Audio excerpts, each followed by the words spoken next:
avait Raïm, il y avait, on a eu Vicious Lee, DJ Vicious Lee, qui travaillait pour Defort, producteur aussi pour Vox David, premier album,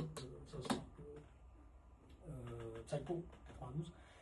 Et DJ Vicious Lee, en fait, on a eu en guest beaucoup d'acteurs qui n'étaient pas mis en avant et qui après ont été connus par la suite. Alors, Murder Dog, ils mettaient E40 en cover, ils mettaient 36 Mafia ou Master P avant tout le monde. Pixel, Source, Vibe ont repris, Rampage et tout ça, ils ont repris en fait. C'était la voix des sans-voix. Murder Dog, ça a toujours été ça.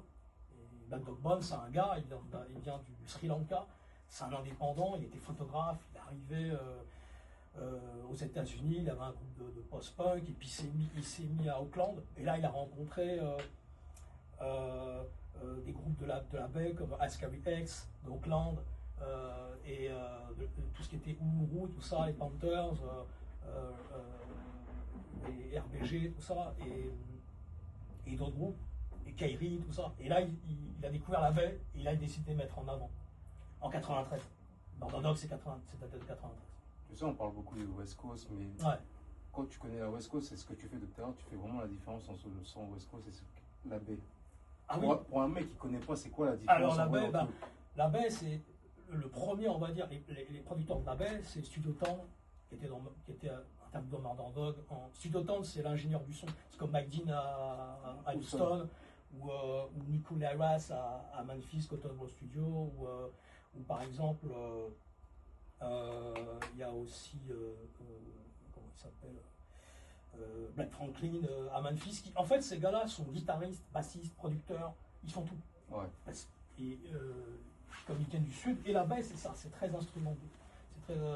Et la baie, c'est un son plus lent. T'as Mike Mosley, t'as Sam Bostic, t'as One Drop Scott, c'est tous les gars qu'on a eu en interview aussi. Pour Modern Music Show, on en est à presque 1000 épisodes. Et c'est des gars de la baie qu'on ne parle jamais. Kiwi, par exemple, ou du Black Brother, enfin tout. T'as One Drop Scott, DJ Daryl qui s'est fait connaître avec Master P, True, le premier True, avec Sibo. Là, tu parles à des mecs qui connaissent la référence. Ah oui. Mais en fait, ce que je te demande, c'est pour un mec qui ne connaît pas tout ça, c'est quoi la différence entre ce que tu fais? Alors, Los Angeles, c'est plus mélodieux. D'ailleurs, en France, il y en a très peu qui font ce genre de son. De la baie, du son mob, je dédicace à Skem, qui est de Grigny aussi, Skem Pulgas, qui fait du son de mob. Tu vois, le PHA, c'est plus West Coast, c'est plus tranquille qu'à 21, je les salue, je les connais. Ils font du son plus tranquille. Après, Taro J, quand c'est en 15 ans, t'as le t-shirt, voilà. Je salue Taro, je salue Juicy P, je salue ces gars. J'ai discuté avec Juicy P, où il était fan de Cyberder, mais de l'époque True. Ouais. Mais tu vois, de l'époque True, quand ça sonnait baie, justement. Ça se baie, et aussi beau et tout ça. Quoi. La baie, c'est le mob sound, c'est le mob shit, c'est plus lent, c'est plus profond. Il y a un son pas très particulier. Je salue Golgo aussi parce qu'on va faire un spécial Cibo justement, le EP Autopsie, et personne ne l'a fait, je crois, ça c'est exclu, on va sortir bientôt.